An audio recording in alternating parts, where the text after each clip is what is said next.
My name is Mary Good.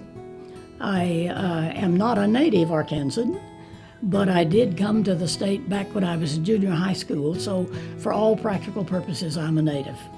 I grew up in a family where, number one, we grew up in jeans and in the country, and nobody ever said we could or could not do anything. I was not quite 16 years old, and my mother deposited me and my suitcase on the steps of the dormitory at what was then Teachers College in Conway, and went off to Texas to visit my grandmother. And I had a ball.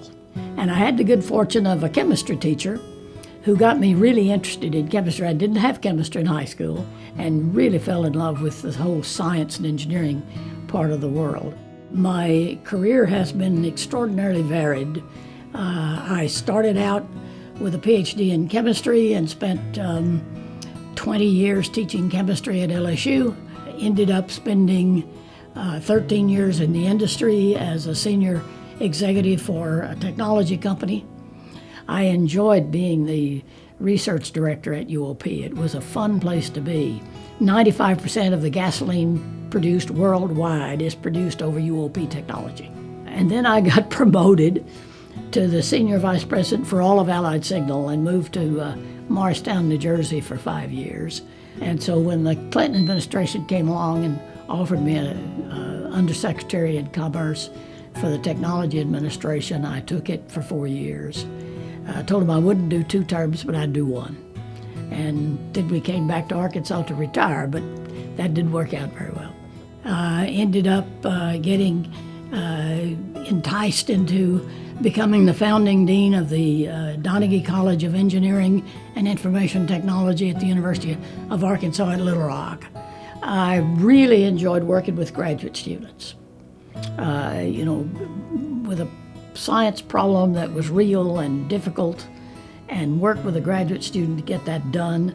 And most of my research was the success of bright graduate students. For the first, 20, probably the first 25 or 30 years of my career, including graduate school, for all practical purposes, there were no other women.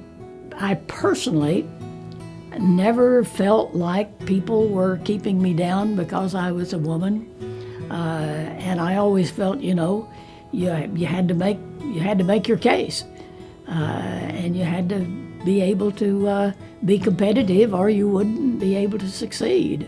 My mother and father lived here, and I don't know. There's something about people who grow up in this state coming back, and in fact, some of the best people that if you really want to get something started is to find somebody who's done fairly well somewhere else and caught them into coming back. A lot of people assume that you can plan your life and that, and you're going to end up doing that. I don't think that's feasible, to tell you the truth. I think what you have to do is to, at the time you have to make a decision, see what options are available to you at that point and take the best one. There's always the challenge of how do you divide your time, because I had a husband and a family and of whom I'm extremely pleased and proud of. So you got to keep that going. But they've been very supportive through the years. It's been if I end up with any real legacy, it's probably my grandchildren.